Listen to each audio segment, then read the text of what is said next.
What is your organisational point of view on neurodiversity? Is it something your top teams are thinking about? Is it included in a diversity policy, disability policy, or explicitly singled out? Pre-recording research shows us that 15 to 20% of the world's population is neurodiverse, and according to one report, teams with neurodivergent team members can be more productive by 30% than those without them. Yet many people choose to hide their neurodiversity from their employers. We all undoubtedly work with people who are neurodiverse, but what do we do to make the most of their skills and perspectives? To discuss this, joining me today is Steve Hill from Auticon to provide us with some insights and points of view that I can't wait to learn about. So, Steve, welcome to In Good Company. Thank you very much for joining me today. How are you? Fantastic, Dan. Excited to be here. Well, we're excited to have you here, so thank you very much for giving us your time and joining us today. Let's give our audience the chance to get to know you a little bit better. So why don't you sort of introduce yourself in 60 seconds? So I'm currently the Chief Commercial Officer at Auticon. So my background is kind of largely Tier 1 tech. I had my own company for many years. I spent some time at IBM, followed by Samsung, and I joined Auticon about just under 4 years ago after spending some time at the technology division of McLaren Formula One. So Auticon is effectively or started life really as a technology consulting firm. So hence the link to technology there. So my day-to-day really is about evangelizing, frankly, the positive aspects of neurodiversity, but actually more specifically, it's about working with our clients and our partners and our ecosystem to really talk about neuroinclusivity and the benefits of neuroinclusion from a business perspective in the workplace. Well, you mentioned Auticon there, and I'm just on the homepage of the website there. Can you tell us a bit about Auticon and the work around neurodiversity? So essentially, Dan, we were born out of a parent's anxiety for their child. And that's a kind of a message that is still very, very close to our heart. And the reason is that people with autism in particular really struggle to make the transition from education to the workplace. So we were founded on that principle, really. And really, as the business grew, focusing on IT and IT consultancy, it was more than that. It was really a mechanism to help show organizations how to do it and actually to mitigate the fear and risk of doing or saying the wrong thing. So yes, we provide formidably talented individuals to help augment clients' IT projects, but actually it's a lot more than that. It's about the lived experience. It's about showing, not just telling. So by working with one of our consultants, we really mitigate the fear and risk of doing or saying the wrong thing. And it's over a period of time. So by working with someone that's openly diagnosed and disclosed as autistic, we can actually really have the proactive conversation so that our clients don't have to have that conversation with their own employees. And so we shoulder that responsibility, but in a supported way. So it's sleeves rolled up. It's working with people in businesses to really help them understand, to gain awareness, to help educate. But it really is about showing, not telling, and working through on a day-to-day business as usual in that format, really. And so there isn't anyone really quite like us. And I think that's been the secret sauce to our success and growth since 2011. Yeah, no, it's fascinating. And let's just, before we go any further, let's explain, if you wouldn't mind, what we're talking about what we mean when we're talking about neurodiversity. Why is it important to recognise neurodiversity in the workplace? So the first thing I should say, actually, is that relatively speaking, the term neurodiversity is actually quite new. It was coined in 1998 by Judy Singer, a psychologist, to highlight that there is no one type or style of cognitive functioning or ability within the brain, and everyone's unique. So that's probably the first thing to say. But essentially, Dan, it is a collective term for brain difference. Everyone thinks, therefore we are all technically neurologically diverse in how we process and interpret information, how we express emotion, how we respond to internal and external stresses in our environment. But I guess in terms of what that then leads on to, in terms of, and it's an umbrella term, frankly, but really it's then moving on to neurodivergent or neurodivergence. So if neurodiversity is the umbrella term for brain differences, then neurodivergent refers to conditions such as autism, ADHD, dyslexia, dyspraxia, which represent specific neurological changes in the brain that give rise to differences in perhaps behavior or how information is processed, or maybe emotional regulation. So that's the kind of distinction between those terms. Well, thank you. I think that even I've learned a lot there, just because yes, we often hear neurodiversity as a term, and it's so widely known, or it's much more widely known now, as you mentioned, but the divergence part perhaps less so. So that's really interesting, a really clear way of differentiating what we're actually talking about. So looking at the term neurodivergent now, so let's perhaps talk a bit more broadly. What would be perhaps some of the unique skills that could be brought from neurodivergent individuals? What can they bring to the workplace that maybe neurotypical might not be able to? And it's a great question, and it's one that we kind of get asked a lot, obviously. So I think what I will say, and to kind of caveat what I'm about to say, it's about not general. Well, it's about speaking in general terms, really. So what we see, and obviously, the IT consultants that we employ are all autistic and diagnosed and disclosed as such. So because we're in IT, we obviously employ our consultants with a STEM-based background, whether that's computer science or a maths-based subject or that type of science background. But fundamentally, there is a leaning towards a STEM-based background. So what we see is with those individuals that join us are increased cognitive abilities around things like logical analysis and pattern matching, error detection, periods of sustained concentration, trend spotting, and retaining information. So again, I'm speaking in general terms because everyone is different. Of course.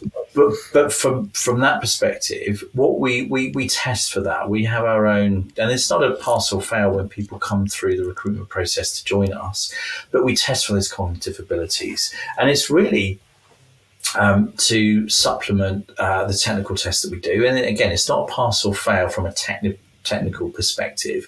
It's really to baseline the skills of the folks that join us. But when you start looking at the cognitive skills and the cognitive benefits, what it does is to create a really holistic, well-rounded picture of what that individual is. The term autism spectrum conjures up this idea of a linear scale. So at one end, maybe someone isn't that autistic, and conversely, at the other end, maybe perhaps they are very autistic. It's not like that at all.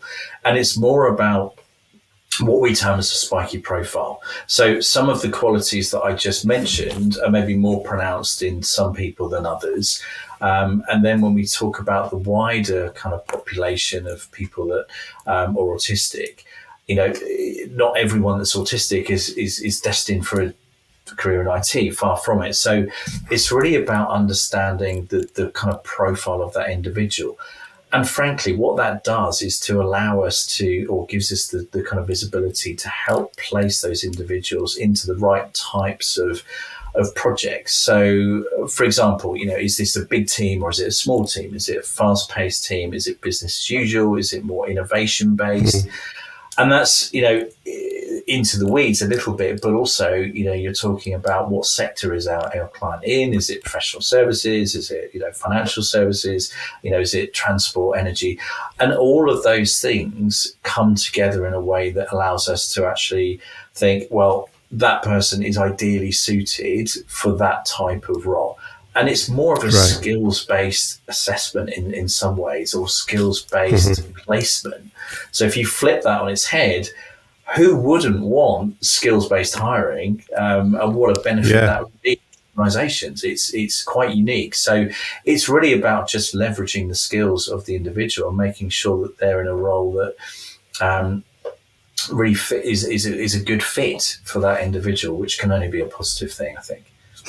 For sure. And I wanted to just pick up on something else that I mentioned it in the introduction.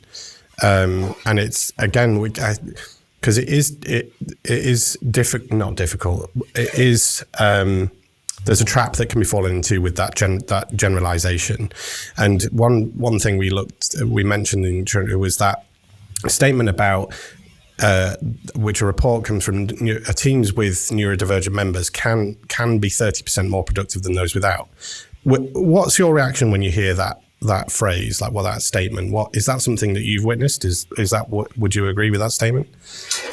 So yes, Dan. I mean, there is some kind of truth to that. I mean, again, sort of leaning on some of the qualities that I mentioned around, periods of sustained concentration and pattern recognition, and some of those, aspects around retaining information. Absolutely. We tend to steer away from some of those things because it's very much down to the individual. Of course. And what we don't want to do is to sort of create this misnomer around and some of the, reinforce arguably some of the myths that maybe stem from reference points such as Rain Man, for example. And then we still have people that kind of make that very tight connection. So we tend to stay away from it because everyone's individual. But what we do is to think about this idea of neurodiversification in teams. So the idea that, comparatively, if you look at your financial portfolio of investments, you're going to have different amounts of money in different pots or different buckets to give you that diversification. It's the same type of principle, really, when it comes to employee base. It's around not having the same types of people in an organization, and actually the benefits that come from that in terms of that diversification of thought, innovation, that innovative thinking. So it's about sort of taking the combination of unique skills and benefits and aspects of neurodiversity, and really thinking about that as a complementary integration point for your employee base, which again can only be a good thing. If you employ the same type of people, you're going to get the same type of outputs. Sure. Common sense says. Yeah. So it's about re-educating a little bit, I think. Yeah, well, I mean, I couldn't agree with you more there about education piece. And I think that the more it's talked about, the more people are going to learn for sure anyway. I wanted to maybe steer from to looking at some of the challenges that individuals can face. So what have you seen? What are the most common challenges that neurodiverse and neurodivergent employees face? Are there any examples that you can give of some blockers that they might come across? Yeah. I mean, the first one and the biggest blocker is actually getting into the workplace in the first instance. I mean, the latest ONS figures suggest that in the case of autistic adults, only 29% are in full-time employment, and that includes the underemployed. So, it's a bit of a sobering statistic, not to dwell on the negative, and that's what we're trying to, impact in our very modest way. But however ambitious we are, and of course, we are very ambitious in terms of the evangelization and helping organizations to really do what we do. But we understand that true scale is really about teaching and helping our organizations to do what we do. And we see ourselves really as a proof of concept to be able to do that. But in terms of how do we make a significant dent on that figure, it's really looking at, the stages of the employee life cycle. So, taking this outside of just autism for a moment, between 15 to 20% of the population, full stop, are neurodivergent. And so companies will have 15 to 20% of their employee base as neurodiverse.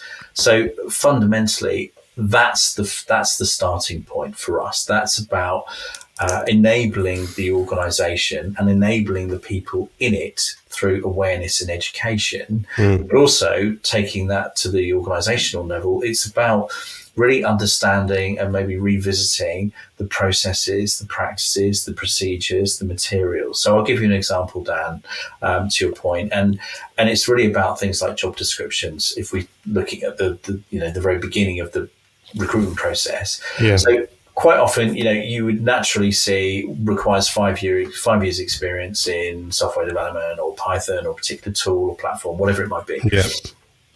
If someone that's neurodivergent sees that and they have 4 years, 11 months and 29 days experience in that preferred tool, that might act as a blocker. And that's not a flippant statement, because that literal interpretation of those requirements can be a blockers.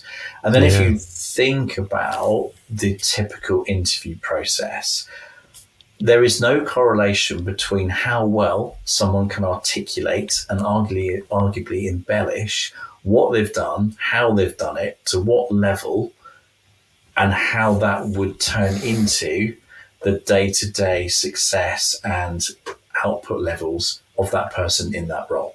And so what we need to think about is, and by and large, this particular subject has got a lot more traction, and we see a lot of free advice being given, which is great in this area because it really does make a massive difference. But if we think about the interview situation, let's publish the questions in advance so that the person in the chair isn't thinking about what is the answer I should give, what is the answer that person is expecting, what do they think I should say, and all that is happening in real time. It can result in delays, which from a social cue perspective would maybe come across as a lack of confidence, lack of knowledge, and it's completely incorrect. It's just, fundamentally trying to remove some of the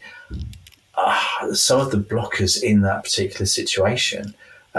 Who is the person? Who are the people that are going to be interviewing? How long is it going to last? It's all of those sorts of things that we can, none of which are big, by the way. They're all very fixable. But it's just about thinking and approaching, that particular example from a position of neuro inclusion. And it goes back to what you were saying earlier about that sort of education piece and kind of really learning and seeking to understand. Because like you mentioned there about the 5 years experience, it would be easy for, I guess, neurotypical to completely overlook it and not realize that was creating a blocker for something arguably regarded as simple, and so it's kind of, and hopefully through conversations like this one and others, people can start to kind of think wider about the impact that they might not realize they'd be having on people with neurodivergence. So it's, I guess, so what would be a great tip that you could give? Say we're looking at a team, for example. What tip could you give to help create that environment that allows all talent to thrive in that team? So again, there's kind of multiple examples, but I think, there's some very, very specific things. So, people with, again, autism particularly can have hyper or hyposensitivity to things like light or sound or touch or smell. So, actually within the office environment, having a common hot desk for maybe that person, that maybe isn't in a high traffic area, noisy environment, opposite the loos, or next to a great big kind of like bright window or something like that. These things aren't big, Dan. They really, in isolation are very, very modest. But you put some of these things together and it makes a massive difference. And another example, in the world of IT, daily stand-up calls, are kind of common practice. But, wider than that, project review meetings, that sort of thing. what we tend to say is, let's set the expectation. Let's have an agenda, first of all, because I think we've all got meetings in our calendars this week which are there. We have a rough idea of what they are, but there might not be an agenda. So let's have an agenda. Let's be clear on what the subjects are, but also let's think about some of the unwritten rules. So again, for someone with autism, actually having clear direction on what their role is. So is it to be in listen-only mode? Is it to present? Is it to answer questions, ask questions? It's these sorts of things that actually, for lots of people, you can sort of read the room or very quickly assess what the expectation is. For people with autism, or some people with autism, it's not quite as straightforward as that. So it's about that clear, unambiguous communication and instructions. It's really about just taking a moment to think ahead, not dropping, unplanned meetings in the calendar with an hour's notice, that sort of thing. And it makes a massive difference. And it has a consequential benefit to other people in the team as well, because it becomes a lot more proactive as opposed to reactive. Yeah, it's fascinating. I mean, my mind's racing as I kind of think about instances where even things can get overlooked so easily until you actually start to take notice. And the other thing I was thinking about whilst you were talking there is the I suppose a potential risk of singling an individual out based on some of these things, and kind of that risk of almost highlighting the point too much, and ensuring that there's a space for psychological safety for that individual. So is there anything as sort of a look out there that, I guess, does it come down to conversation and education and learning, and is it as simple as that, or is there more to it? I mean, it's a great question, Dan. I mean, we take the approach that, neurodivergent or not, everyone wants two things. They want to be accepted for the person that they are, and they want to be appreciated for the work that they do. So this is, we come at things through the lens of new inclusivity. Of course we do. But that sort of approach, and that approach in terms of being a workplace that's open to everybody, is really about maybe a cultural maturity of that organization. So it doesn't really matter if that person, is neurodivergent or not. It's about the organization holding themselves to arguably a higher standard, so that it's representative of everybody. And it doesn't matter whether people then feel that they have to disclose or not. I mean, we're probably in a period where it's getting better, absolutely, but there's still fear on the part of the individual about disclosure, because there's still a lot of reticence around, will this count against me? And whether that's in the lead up to to employment through the interview process, or when that person's actually within the business. Why do people want this information? There's still a lot of fear around that. It's difficult because organizations want to know, they want to, they want to be able to help. But again, it's about putting things in place for the benefit of everyone, knowing that, only a percentage of those people, in this case neurodivergent people, will maybe take up those things, and there's no stigma attached to it. Yeah, it's the other thing that I was thinking of as you were talking there, is that there's that sense of belonging is what we all as really want from our workplaces. In fact, that term is now only as recently as last year has been added to that DE&I acronym, so it's now DEIB. And so in terms of that culture, and you were saying cultural maturity, I'm conscious of the fact that there will be organisations out there without necessarily that. What would be kind of a first step for organisations to be able to take to make that change, to create a culture where there is a stronger sense of belonging, diversity, equity, and inclusion. Is there any sort of kind of hot tip that you could give to our audience that might be able to make that change from now? So I guess the first thing is, Dan, it is a journey. This isn't something that you complete a load of forms or do a load of education and that's it. This has to be part of the organisation's culture, and as such, it needs to be a commitment to it over a period of time. It becomes embedded, so that's probably the first piece. That's the recognition part, that it is a journey, but making a start is the most important thing, and whether that's starting with education, just to get everyone on the same page. What is neurodiversity, what are the components thereof, and actually understanding some of the elements that we've already discussed around neurodiversity. So the first thing is awareness and education, I'd say, and that's for everyone. Organizations are in a position where ignorance is no defense. So, neurodivergent conditions are covered by the Equalities Act. So there is a more of a formal recognition by organisations that they have to address things and they have to know about it. Yeah. But this goes beyond kind of, the prerequisites and legislation and things like that. It's more about ensuring that your business is fit for purpose in the long term, because what we're seeing is like Gen Z and millennials, they want to join companies that actually have, or represent and have a story around the S in ESG and not just the E and the G. It's around organizations that reflect their personal beliefs. And so it is important culturally as we move forward. For sure. It really is. Well, let's maybe focus in on some of the individuals in organizations then.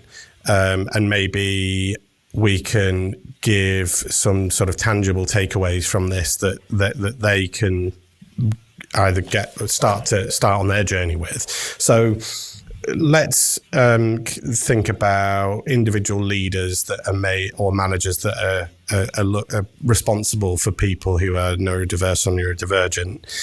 What support would they need as leaders, first of all, and then maybe let's look at the role, the individuals who are neurodiverse and neurodivergent, that we can look at them. So what advice would you give as a sort of to a leader who's responsible for somebody with neurodivergence? It's such a good question, Dan, and I'm gonna split the term leader into sort of two categories, if that's okay. Yeah, please do. The traditional term leader, obviously, someone maybe senior in an organisation that has a lot of direct reports or teams, ultimately reporting into them. So I think from that perspective, it's about maybe looking at vulnerability and exposing some of that vulnerability. So if there is a neurodivergent leader in an organization, it's about turning that that vulnerability into a positive and understanding the power of it, because that gives people within organizations immense confidence that someone in authority in that organization has shown that vulnerability and it's okay, and the organization, is in support of it by default because that person is senior. So that's kind of aspect number one. Aspect number two around a leader is maybe it can be anybody in an organization. And the reason I say that is some of our strongest advocates within our clients aren't maybe the most senior people in the organization, but they have a personal lived connection, and they want, and that may be through their children or their family or indeed themselves, but they have an absolute passion for making a difference in that organization and making the workplace better for employees. And that could be supporting an ERG group around neuroinclusion, or getting the business started on that journey, or at least having the conversation. And so I take that as an important segment of the term leader, because they are so, it's not about their status in the business necessarily. It's about them leading from the front around the subject of neuroinclusion and neurodiversity. I mean, it's a great, that vulnerability piece is so key, I think, because and as you mentioned before, I think more and more increasingly we are seeing more vulnerability in organizations where, if you think back previous generations and you hear stories of previous generations that, this was never even a conversation, the word vulnerable, it was all strength. And yet now, excuse me, that has changed, and it is changing, and it's continuing to change. And as you said, that journey word, it's so true that we're on that journey already. We've still got a way to go, but we have started that journey. So my sort of second part of the question there was around individuals who are maybe undisclosed neurodivergent. What advice would you give to them to help to increase that feeling of belonging? Is there any advice you could give to those individuals? Again, it sort of links back to the previous question in a way. To be honest, Dan, I mean, it is about trying to make those positive steps forward in the business. So it's not necessarily about, or the question isn't necessarily about whether individuals should disclose or not. It's about the environment and having people being comfortable to disclose should they so wish, and creating a movement, albeit modestly, in an organization that creates that air of confidence and support for people that are neurodivergent. I think that's really what we're sort of advocating. It is a movement. It's about finding like-minded people, creating that ERG group, creating that kind of passionate voice within the business, because it all comes down to, I guess, best intent. This isn't a destructive, negative conversation. This is only positive. It's about getting, creating a more accepting, equitable environment internally in an organization. Where is the downside? There just isn't one. Yes, I couldn't agree with you more. Because no matter where you sit in that conversation, there's always learning to be had from it, which is it's just such a great thing. And as you say, from that learning, it's only going in a positive direction. So, Steve, thank you ever so much. I feel like I've learned so much from you, and I could ask you so many more questions, but sadly we are running out of time. Before I do let you go, I'm just going to finish off our podcast today by asking you our final question that we ask all of our guests to answer at the end of our episodes, which is one of our favorite questions, which is, if you were to start your career again, knowing what you know now, what advice would you give to your younger self? It's what an amazing question, Dan, first of all. And oh my gosh, what a difficult one. I think, and I do try to live by this, but it's doing the right thing is always the right thing, even in really difficult circumstances, because you don't ever want to be in a position of looking back and being in a position of regret. So I guess that's the kind of one big takeaway. But ultimately, it's just having the confidence that it's a journey. There is, we're all in sort of personal conflict to an extent, because we all want to live, this life of being excitement and fulfilled and stimulated in our careers and our lives. But actually, at the same time, we want safety and security and predictability. And sometimes, things don't quite work out like that. But it's always going to be all right. That's the thing. And that's probably the conversation I sort of sit myself down and have in retrospect. But it's so true. And one of the reasons it's my favorite question is because whenever I ask it, there's always one major learning I can take from it, was I end up with loads of advice that I can then give myself. But that one in particular, it's so true that life is a journey is something that, if you were to tell yourself that every day, no matter what goes on in your day, in your week, in your month, in your year, you can always sit and look back and go, well, that's a journey. It's all part of the process. And ultimately, it's okay if things haven't gone quite right. It's going to be okay. It's still be okay. So I really love that. So thank you very much for sharing that, and thank you again for giving us your time to kind of explore into your mind and explore into your experience, talking all the things about neurodivergence and neurodiversity. So I think it's a conversation that we certainly can have more of, and I'm really appreciative to have that time with you today to explore that. Thank you very much. It's been an absolute pleasure. Thank you. Well, thank you.